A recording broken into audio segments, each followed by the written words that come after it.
Welcome to the Popcorn Talk Network. For the online broadcast network that features movie discussion, news, and interviews, press 1. Popcorn Talk. We talk movies. From the Popcorn Talk Network, the online broadcast network for movie talk, we bring you on an expedition through the depths of the movie industry to discuss the amazing, terrible, and amazingly terrible movies based on video games. Our hosts' entire lives are dedicated to a single goal. Probably answering the age-old question, do games make good movies? That's right. Welcome, everybody, and welcome to the Popcorn Talks. Do games make good movies? We're here talking 2002 Resident Evil. I am Kaori Takee. You can follow me at Kaorius, and you can also send over comments via Twitter with the hashtag VGFilms. Also, YouTube is Popcorn Talk Network. Go ahead and subscribe, rate, comment, press that like button, and also you can find us on Twitter at The Popcorn Talk. Joining me, I've got Stephen Lemieux. You might know him. You probably do. Huh? What? Right here, right there. Oh, I'm here. Yeah. Oh, I forgot I was here. Hey guys. I'm the guy with Popcorn Talk. Yeah. You can find me on Twitter at Stephen Lemieux. If you have any questions about the Popcorn Talk Network, or if you're in Los Angeles and want to be a host on the Popcorn Talk Network, go ahead and tweet at me, and I'll send you that email. But I'm excited to talk about this show today. It's actually the first time that we're on a panel together. It's the first time we're on a panel. It's the first time I'm doing a Popcorn Talk Network show. Is it really? Aside from Anatomy of a Movie, this is the first time I'm doing a Popcorn Talk Network show. Oh, the honor. And I'm excited because I actually really, really like this movie. Oh, yeah? Yeah, Oh, I've great. seen it like 20 times. I haven't seen it as recently as I would have liked to because it's kind of thrown on my desk. But you know what? I'm excited. Yes, I'm glad you're here. And there's also someone who's a first timer right here on the Popcorn Network. Who that is? This is Rome the Ruler. At Twitter, Rome the Ruler. Man, this is Rome. We're in the house. I'm familiar with both of you guys, but not on this network. Yeah, so now instead of talking wrestling. Yeah, we get to talk about, something else that I love, video games and movies. I know. So expect this movie, I'm not gonna lie, was, as soon as I heard it was coming out back in the day, that was one of the ones that I'm like, yo, I gotta go see. And it was like, it better be good. It better be good. Yeah. I mean, I'm gonna go out and say that out of all the video game movies I've seen so far, this is the best game to movie adaptation I've ever seen. Hands down. Even like over Silent Hill. Hands down. Ooh. Silent Hill's good. Silent Hill's really good, but even in a movie with Silent Hill, I didn't feel that same kind of tense atmospheric pressure that the game provides.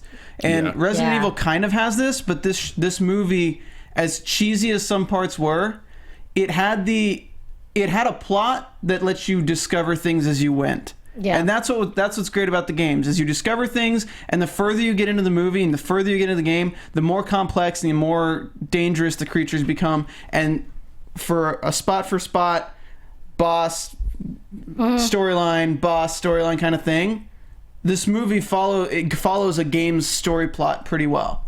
Not the game, not the exact story, but if you're going to pace out a game, this movie follows out the same kind of game's pacing, I think. I think before this movie came out, there was about maybe 6 Resident Evils between 1996 to 2002. So they had a lot to work with. Oh, yeah. Yeah. Well, let's talk about our history of the movies. I mean, not the movie, the video game first. So why don't we talk about that? It's been so long since I played that game. I know, but they keep coming out with new ones. Yeah. Now, this game was the first game that had that iconic, scary moment out of nowhere. And everybody knows the scene that I'm talking about. If you've ever played this game. Everyone knows. At night when the dogs come through the windows. That was the first time that I really had a drop the controller jump back moment ever with a video game. Yeah, because normally when you try to catch horror in a video game, you fail miserably. But with this game being so huge and it being the first game to really capture that feeling, that was everything I loved about it. There wasn't really a game aside from Mortal Kombat that parents wouldn't let their kids buy. Right. Yeah. Resident Evil is kind of like that second game. And I remember it was pathetic because I was like 17 or 18 playing a PlayStation 1 game.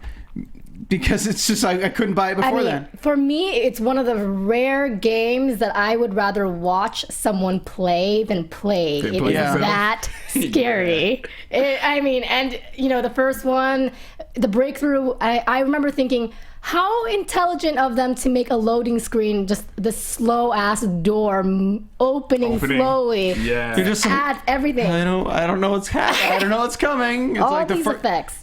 Honestly, though, your first playthrough of the original Resident Evil, favorite part? Man. I think it's the whole mansion part. The exploring and the puzzles and just how scared it is. And that's kind of vague, but that's my favorite. I think it wasn't my favorite part wasn't even in the game.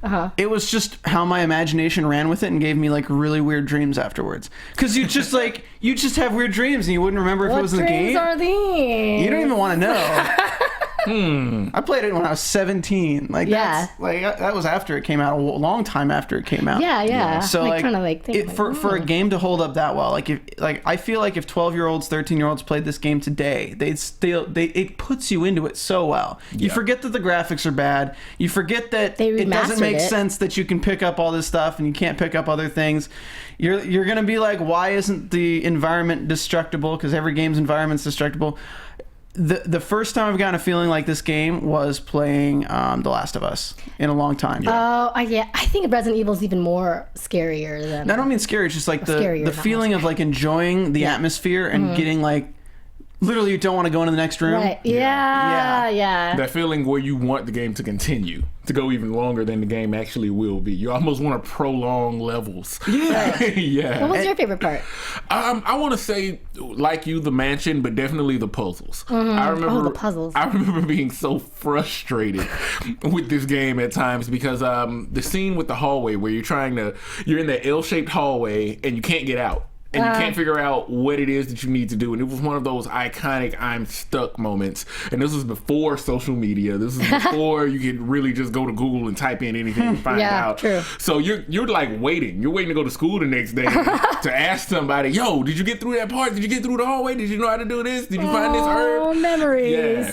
All herb. Of them. Yeah, remember the herbs? the different colors? Yeah. There was like a cheat code, right, that somebody put out there that was false. Like, you had to kill, 1,000. Like, you had to do, this whole monstrous task, and it's going to unlock, another character. And you go through it, and it's, half impossible. People spend 3 weeks just to do it, and then they realize that it's been false all along. So you guys didn't try it? Oh, I couldn't try it. There's so many with the Final Fantasy series. There were so many of those secret things. Now the internet's kind of ruined it for us. Yeah. I mean, you can go on YouTube right now and watch a speed run of Resident Evil in 30 minutes, and you're just sad. How did they do that? Yeah. I was crying trying to figure stuff out. Really scary. Oh, did you guys end up choosing Chris or Jill to play as your playable character? I mean, I was a guy. I was curious. Yeah, I think I was Chris. But I played with both. You jerks. No, I went back. I played with both. I did. We're looking at you, Ubisoft, who says it's too expensive to have a female playable character. Well, Jill was playable. I played as Jill. No, I'm just saying, because back then they had it, and now it's too expensive. Oh, is that what they said? For Assassin's Creed, that was the whole thing. Controversy. Oh, really? Yeah. Hey, we're still waiting on GTA to have a female lead, so I know. Eventually, hopefully, that'll happen one day. I mean, in online you can. So yeah, that's right. So most people play Grand Theft Auto 5 online nowadays. I always pick the female by default if that's an option. I do have to say, this movie for me, the moment it kicks off is the laser room. Oh, I know what you're talking about. That's because up until that point, you're like, okay, I mean, this is Resident Evil. This is they're seeing stuff and they're getting places and everything's very calm.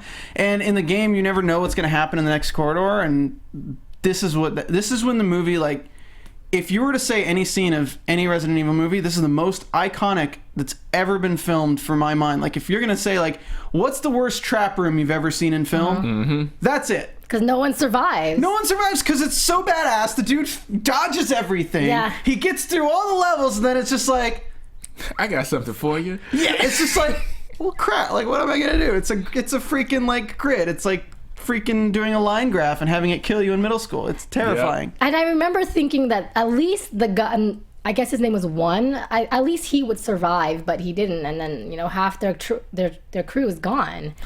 Yeah, that was almost a stand up and applaud moment. The first time I saw that scene, that is truly one of the most iconic scenes. And when it comes through, when the laser comes through the first time, and then it comes through the second time, you're like, oh, he's actually gonna make it. Then it comes to the third time, he jumps to the ceiling and his knife gets cut, and you're like, whoa, he made it. Yeah. So a really brief plot summary, because I'm sure everyone who's watching this, we're going to spoil the crap out of this movie, so you better have already watched the movie. But a brief breakdown is there's a T-virus down below, and they kind of closed everything, the hive down, so it doesn't spread out into the real world. But we have Mole who's trying to take it out, and then he ends up dying anyway. But so what he does is he's trying to take it out, but I think one breaks. Yeah. He breaks one and then leaves, and as all the security doors are closing, he gets out.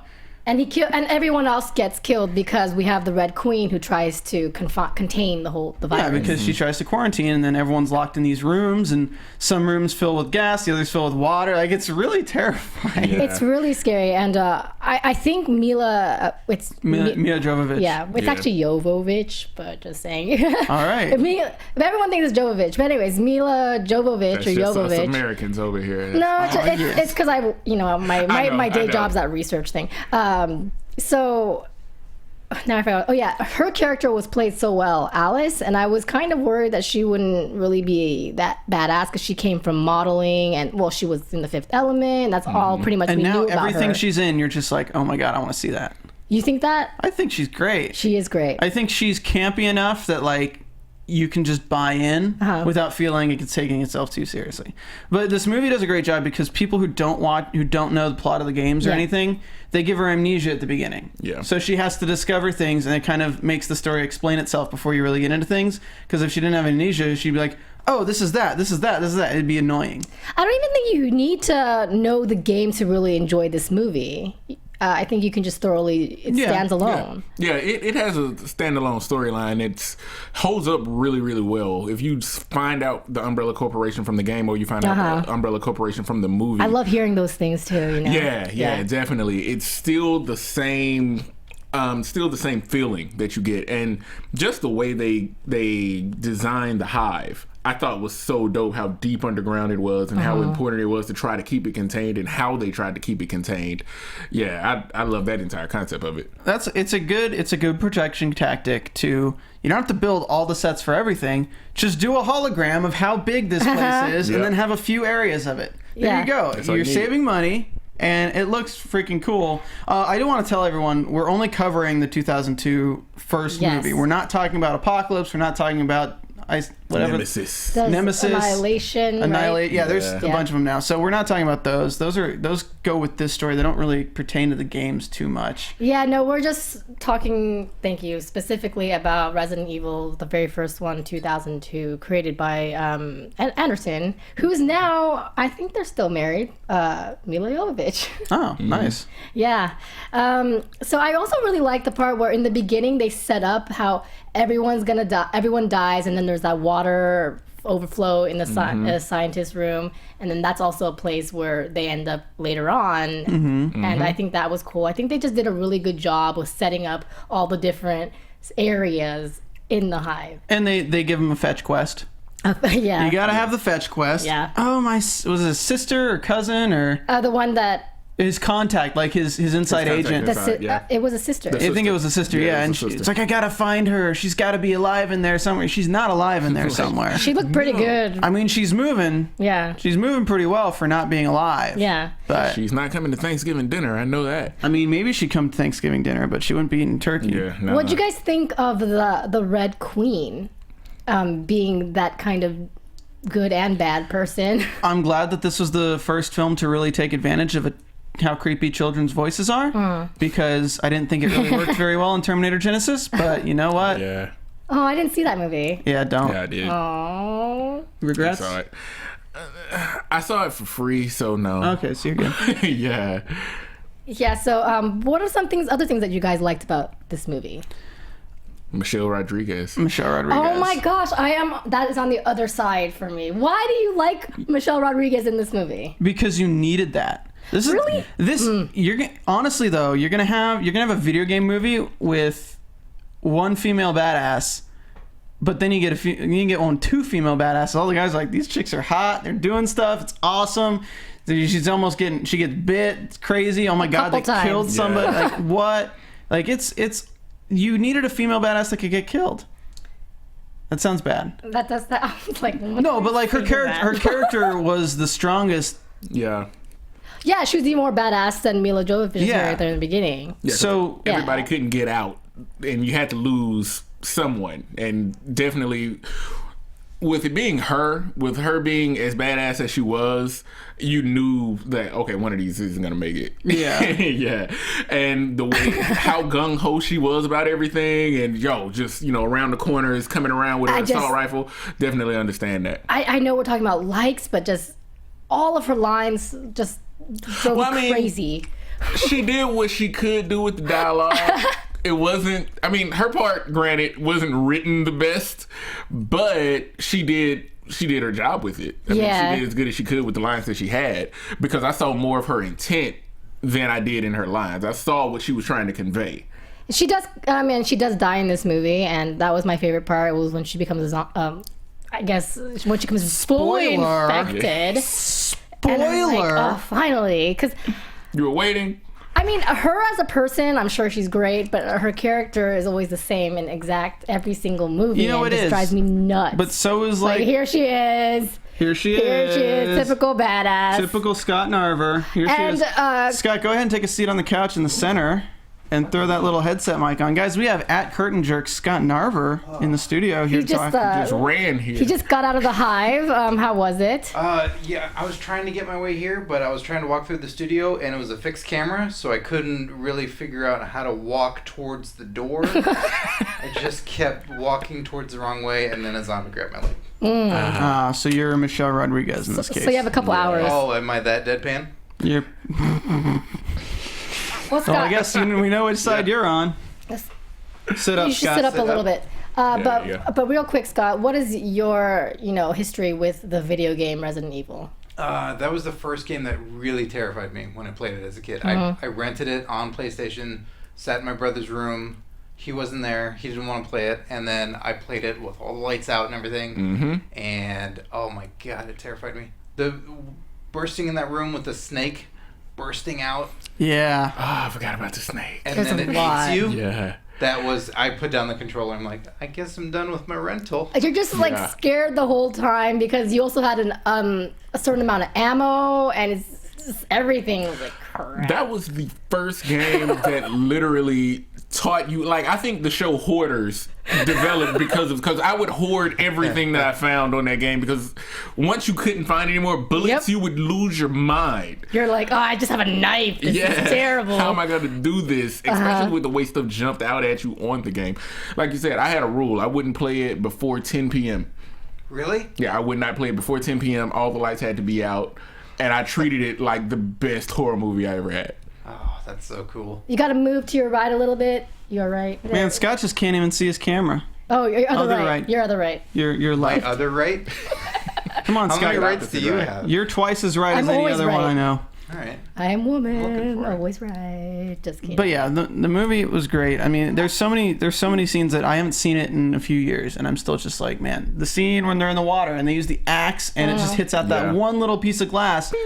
Any other movie would have just it would have bounced off and that would have been it. It makes it memorable. And also the whole dog scene, the Doberman scene, which you mentioned, that is probably everyone's scariest moment in Resident Evil. They also had that in the movie, and she also does her infamous, wall kick to the Doberman's face. The Doberman. The funny thing, I remember, if I remember right, years ago, I heard some trivia about that, and they said that they had a hard time filming with the Dobermans because they kept eating the makeup. Because it's corn syrup. Yeah, it's all sugar. Corn syrup and bacon. Yeah, we got the picture up right now of her kicking. The kick. Yeah, that kick. And apparently it took her a lot of practice to do that, because she pretty much did most of her stunts in the movie. Kick ass. You're all going to die today. Were you the girl? I was the girl. Are you Red Queen? I was Red Queen. Scott, what was your favorite part of the movie? Because we're talking about her. My favorite part of the movie was when the guy gets cubed. Yep, we talked about that. Oh, yes. That stuck with me. Everything about that movie walked away, because that was the first thing of that movie that I felt was different than the games. So when that sequence happened with all the laser beams, you're going, well, I don't know what's going to happen here. This is totally different. And then the one guy was good to go, and then it just does that cubing. Goes right through him. Makes some delicious dog food out of him. And we were also talking about if we liked or didn't like the movie. Did you like or not like the movie? I go back and forth. Really? I think it's all right. You're on the minority here. Oh, okay. Because we actually all thoroughly love this movie. I think if after 13 years, you can mention that scene, and then you can mention probably 5 other scenes that you remember just on memory. I think that's a good movie. Yeah, and that's what I think. Like, it's all right. I don't love it. I certainly don't hate it. But if it's on, you're going to watch it. Yeah, exactly. Yeah. It's like Con Air. TBS, like, Con Air. Wherever you catch it, you go, all right, I'm in. Speaking of Con Air, we're doing that for Action Movie Anatomy this Wednesday. Oh, yeah? You guys should check that out. It's going to be a good It's going to be a good time, kid. Just make sure you kill Nicolas Cage's horrible Southern accent in that movie. What about his hair? His hair's amazing. I think you forget what is Nick Cage. Nick Cage gets away with everything because he's crazy like this. That's what he does all the time. All right.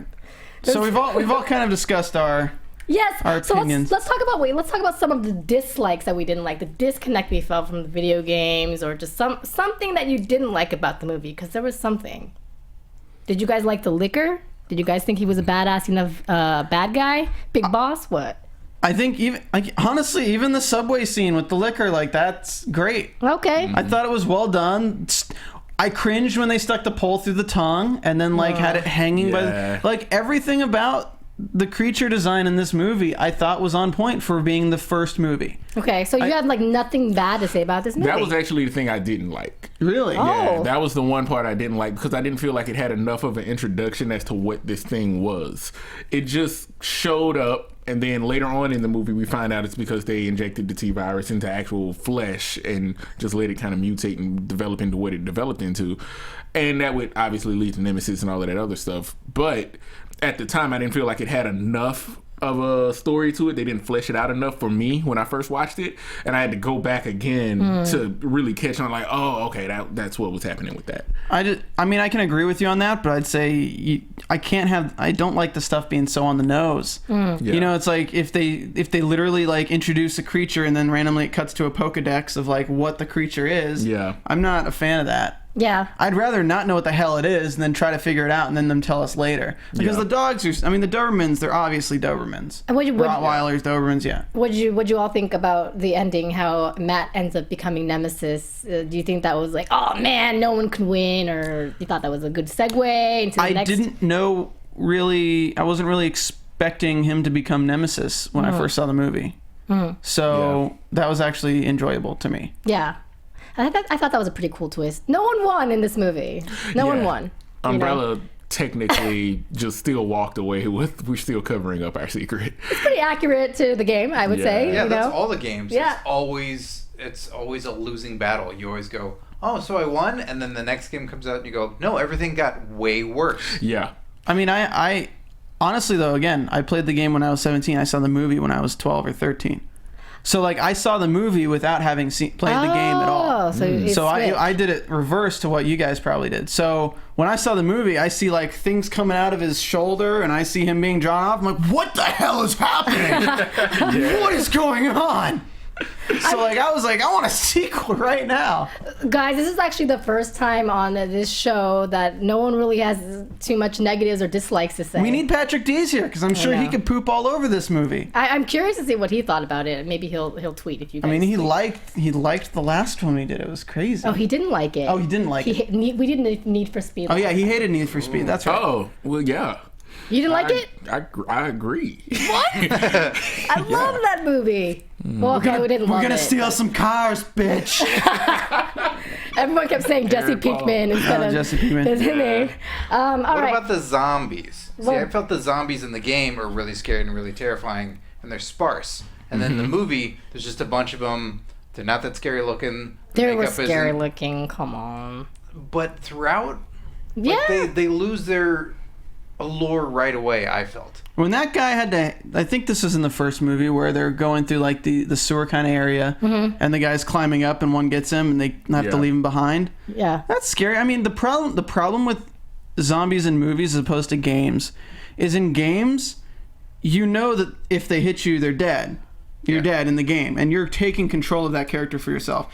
In movies, it's really hard because you're just expecting so much of these characters. You're expecting these characters to just take out a machete and hit them. That's why The Walking Dead is so hard to have it be actually scary, because like basically all the zombies get them through like happenstance and coincidence now. It's not actually even scary. They're just walking around killing them. Well, Michelle Rodriguez also gets bit, and then she's fine. And then Oh, gets bit again. are you pro Michelle Rodriguez in this movie? I want to know.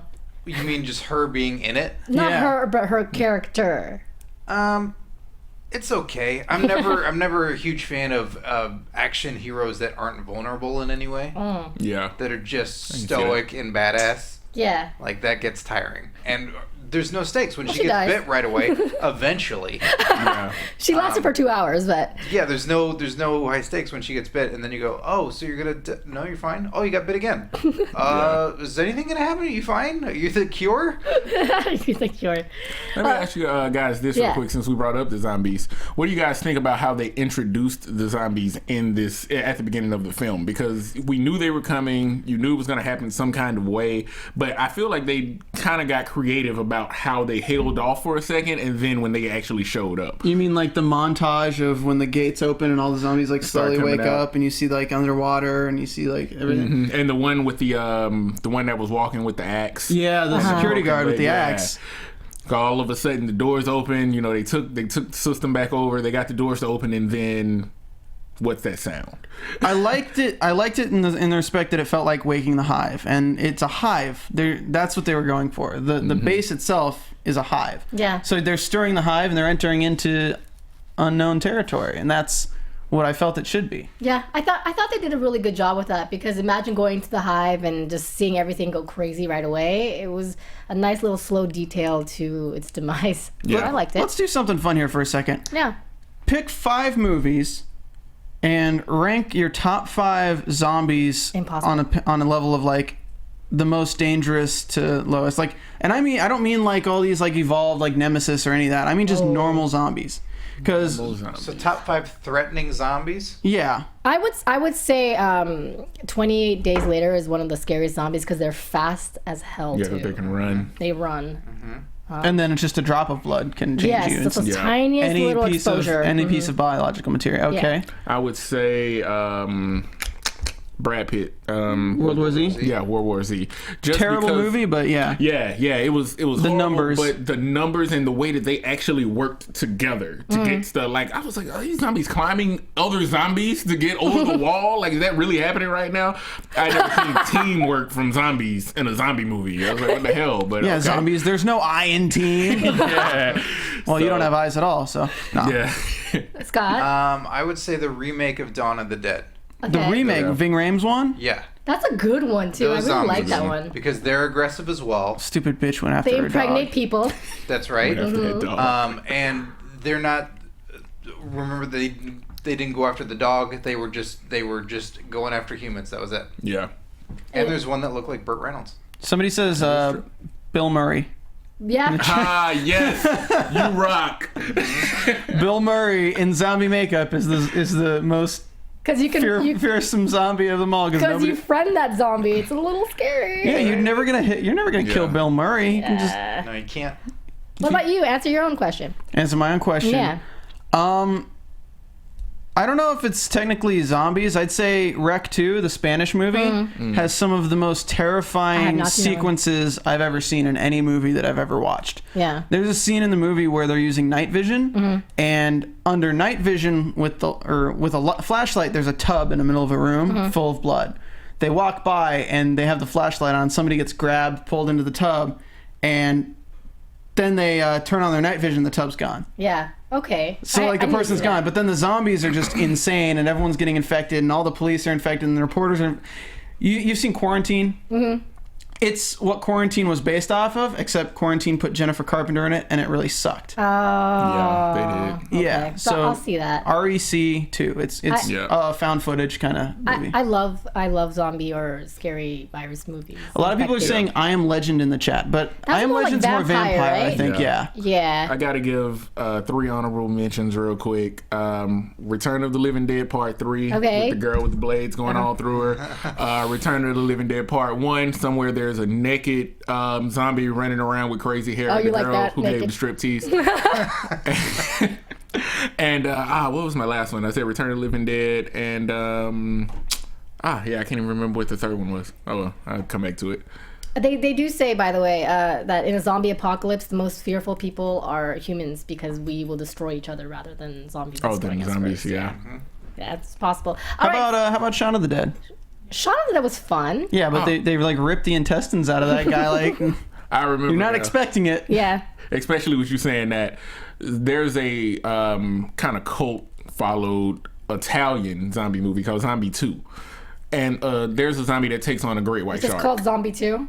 That's the name. I don't know if we can beat Zombie versus Great White Shark. Zombie versus a Great White Shark. That's a movie in itself on sci-fi. I was going to say, it's a sci-fi movie, totally. Zombie NATO has to come. With David Hasselhoff. Let's talk about the reception about this movie real quick. Do you guys think it did really good or really bad? What do you guys think? At the time? Yes. Critically or monetarily? Monetarily. Okay.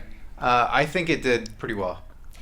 I think it did okay. Are we like making predictions before we actually look at what it made? Yes. Okay. Even though you guys already saw. I haven't looked at the numbers yet. I didn't see it. I assume it didn't cost that much to make. And I would think there's so many gamers. There's so few video game movies that there are that gamers would have just gone and just wanted to see how it turned out. Okay, so the budget was $35 million, guys. Oh, it's taken home way more than that by now. 90. I'd say it took. No, I'm saying opening weekend it probably made that. Opening weekend, it grossed almost $18 million. So not that much, but that's pretty good for 2002. Yeah, that's a good opening weekend for. But as of up to now, worldwide, it's $102 million. I was gonna guess 120. That's pretty sick. Yeah, pretty good. And it's it's probably the most successful video game franchise turned movies ever. I mean, you have to say that. I mean, you can't look at the question answers itself when you ask how well it did when there's 6 movies. Yeah, and they're all entertaining in its own right. Obviously, they're not going to make 6 movies if they're not making money, at least a little bit of profit. Yeah. That's why I don't think we'll see another Fantastic Four. Oh. Yeah. Unless Marvel does it. Why'd you bring that sad thing up on this show? They'll keep making those. Get out of here. We need to poop on something because I love this movie. Fantastic Four? For you, buddy. I think No. Resident Evil. Oh. So nobody can bring that movie back to life. I've actually found some fun little trivia tidbits. Brought to you by IMDb. But in 2014, James Cameron named this film his biggest guilty movie pleasure. I agree. Yeah. I will watch this film anytime it's on TV. I assume he watches it underwater, though. While he's raising the bar. Yeah, while he's doing the deep sea diving and all that. Touching I need Resident Evil on. He's in the Mariana Trench just watching Resident Evil so nobody can bother him. Okay, and here's another one that I found interesting, that there's actually 2 full-scale liquors that were made. So one was more detailed than the other and was capable of moving around, while the other one was for wider shots where the whole body was seen. So that's interesting, because a lot of times they just make one big ad. Yeah, just one. I'm so glad they used practical. Yeah, I hate the CGI. It's getting so annoying. I know. It's nice when they don't use CGI nowadays, which is rare. Or you blend it. You blend it. Yeah, like Mad Max Fury Road. Like, had a great blend of stuff. But I got... where it's practical and there's CGI. And that's true. I think that's the argument everyone's making right now. There were moments when I was watching Mad Max that I actually got headaches. It was like a roller coaster nonstop for two hours. Oh, yeah. It's great. It's very intense. It might also be the eyewear you're currently rocking. Yes. I was trying to do the zombie thing. Did it scare you? Yes. If you, you always scare me. I think it has to be said though, because World War Z used CGI for their zombies mostly. Oh yeah. But the sheer magnitude is what's scary in that movie, is that there's so many of them that they move like water. Yeah. And since you're so far back, it doesn't have to be you can't do practical for that, so it makes sense. Yeah. But like up close CGI zombies are not. Yeah. They're not terrifying in any sense of the word. Did you guys know that also that initially the director was someone else. I'm trying to look him up. I forget. But then they switched it over when they didn't like his script, and it took Mila a while to finally hop onto this. I just think she's like the perfect pick for it. But okay. Oh yeah. So yeah. Okay. Let me find another trivia. Did you know that much of it was filmed in unfinished stations in Berlin? No, I thought it was filmed in like Canada. Well, much of it, not all of it. Okay. Yeah. And then when Matt's arm begins to mutate, there are no digital effects until the very end. Isn't that cool? Really? Yeah. So it's like a fake arm? I don't know. With like things crawling underneath it? They just put gnarly stuff in his arm from Berlin. I get. Just watched it pulsate. Here, Ron, give me your arm. Let me see if I can put my hand. What happened? Yeah, just make it come. No, it's not working. Give me a knife. Yeah. Oh, wait a minute. Method acting. Here's an interesting one. Did you know Sarah Michelle Gellar was originally set to play Alice? I did not want to know that. That kind of ruins the entire experience of the movie for me. Not now, though, right? You're still okay, right? You can forget. Someone not cast in it? I know. Just imagining Sarah Michelle Gellar in this movie is comical. Like, honestly, I imagine like it's Resident Evil, and then the Friends theme song starts playing, and I'm like, what? The Friends. No, I know she's not on that show. I'm just saying, like that's like the kind of feeling you get from hearing Sarah Michelle Gellar. Sarah Well, that's Michelle good Gellar. business, though. She's a huge TV star, and they're trying to... Buffy was going Especially at on that time. Yeah, Buffy was on at the time. Yeah. But she's a vampire slayer, not a...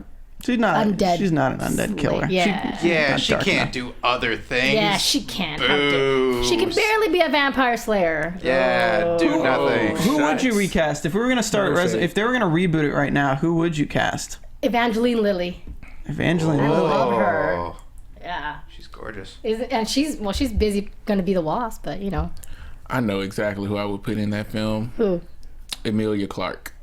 Emilia Clarke. Because she's got to be in something better than Terminator Genesis. Agreed. Honestly, I think Emilia Clarke would go for Michelle Rodriguez's role. I would think so More too. than Mia I Jovovich. agree. Yeah. What would you get? What would you pick?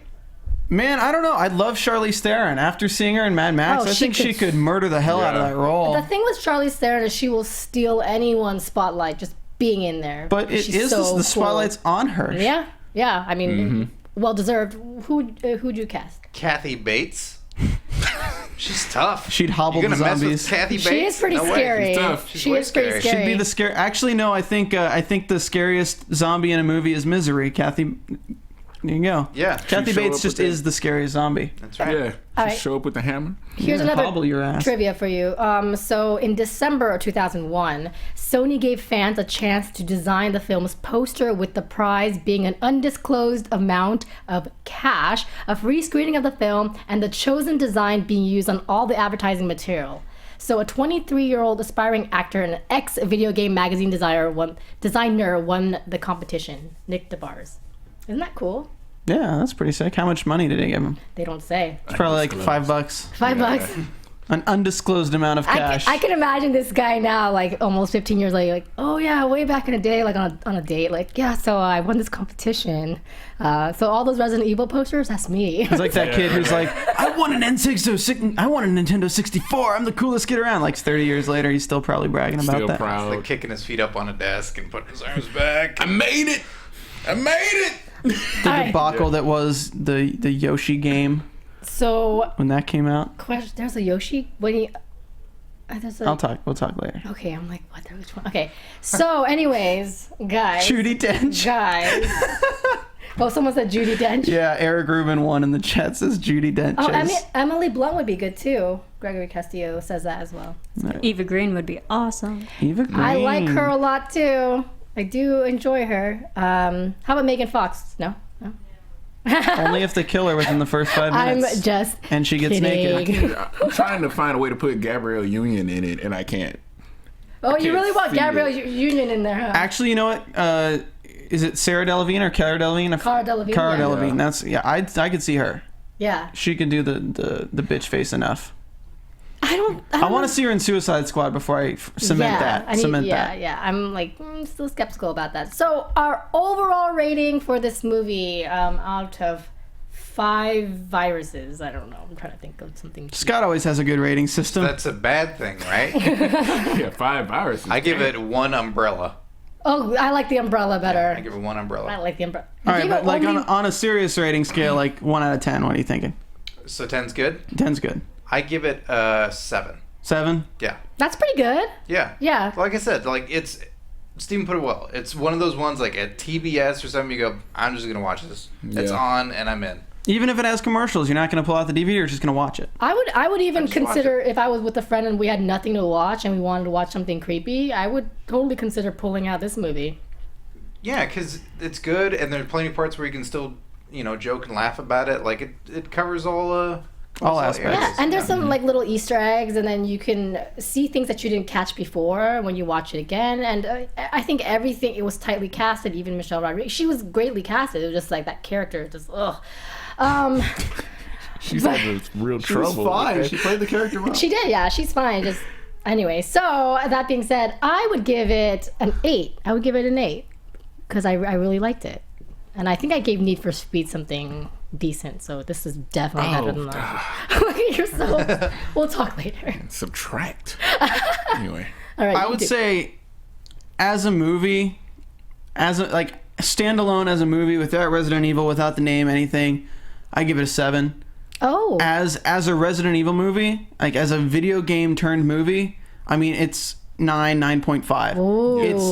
It's the best video game to movie adaptation out there. It's the only one that people weren't wondering, why is this getting a sequel? You don't have hopes for Warcraft? I have no hopes for Warcraft. I don't even. Yeah, no. There's gonna be no ending to that movie. People are not going to see Warcraft because they're going to be too busy going on a raid at home. Like nobody's going to leave their house to go see the Warcraft movie. They're going to play Warcraft. Yeah. And talk about how terrible the Warcraft movie is. Yeah. Because if you want a movie that's going to have word of mouth for its audience spread faster than wildfire, World of Warcraft, if it's terrible, everyone's going to know within the first 2 hours how bad it is. Like Fantastic Four. Oh, I said it. Yeah, but that's because the creators and directors talked crap about that on Twitter. Yeah. People will be live tweeting from the theater. Yeah. How about you? What's your rating? I would say, man, he summed it up perfectly, but I would say just as a standalone movie, I'd say 7.5. Okay. Yeah. So everyone has, a positive rating for this movie. That's awesome. Okay. Well, you guys tell us what your rating is, and also you guys tell us what movie you guys are thinking that you want to see us dissect and talk about that was once a video game and it became a movie. Did it do good? Did it make you sad? My It all depends. Does Advent Children count? I think so. I mean, if like movies like Wreck-It Ralph and Pixels count, like anything that has any Advent Children's we can kind of bring it in. Straight from a video game. But and there's Spirits Within. but actually, a lot of people have been asking about Spirits Within, and that's into consideration as well. I kind of want to do that one. Tweet us what you guys want to do. Until Last of Us happens. I mean, they're working on it, but they always say that. I want to see Uncharted happen. Yeah. That's what I want to see happen. They're just trying to cast Nathan Drake. And if you want to know more about the Uncharted movie, you should watch Meet the Movie Press on Fridays at 9 a.m. live, where they talk about all the newest movie news. Okay, so you can say that aloud, or where can people follow you? You guys can find me on Twitter at Stephen Lemieux. That's StephenLemieux. And I'll leave you on one note. Mm-hmm. If you guys liked Resident Evil, you obviously like zombie movies, go to YouTube and look up the Last of Us film version. Mm-hmm. Somebody has taken a playthrough on Last of Us without any of the HUD things or any of the stuff, and edited it to be a smoothly going film. How long was it? It's like 3.5 hours long. Oh, okay. And they've done it flawlessly. Okay. It is one of the best things you'll watch. If you haven't played the game, if you just want to watch somebody play it, don't even watch a playthrough. Watch this, and it plays like a movie. It's so good. I feel like watching a little bit of it would make me just want to play the game. It does, but no, it's really good. But that's cool. Yeah, check it out. Awesome. Such a great game too. Yeah, I love what internet can do now. People on the internet can do nowadays. So where people can follow you? They can find me at Rome the Ruler on Twitter. You can find me at Rome the Ruler everywhere, actually, and at any comedy club around Los Angeles. Tonight I will be at Big Wang's in Hollywood. Oh, yeah? Tomorrow night I will be at the West Side Comedy Theater in Santa Monica, and then I'll be making my way over to the Comedy Store, where I may or may not be on stage depending on the schedule. schedule. Well, that's a gamble. You can go there and just hope Rome ends up there. I'll be there. I just don't know if I'm going to be entertaining. And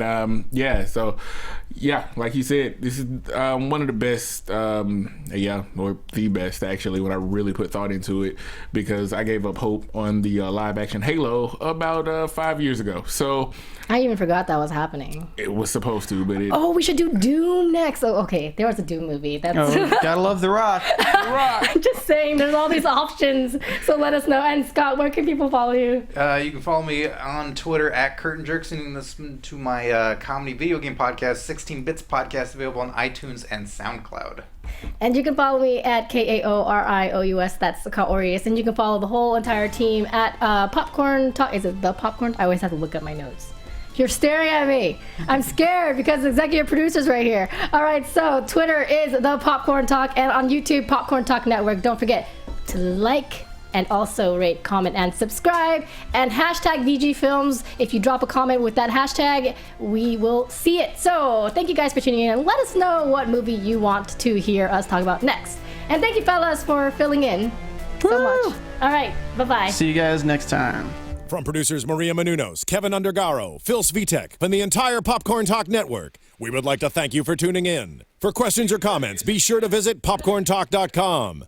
I'm Sir Richard Wentworth, and this has been a presentation of the Popcorn Talk Network. The views expressed herein are those of the hosts only and do not necessarily reflect the views of the Popcorn Talk Network or its owners or principals. Cool.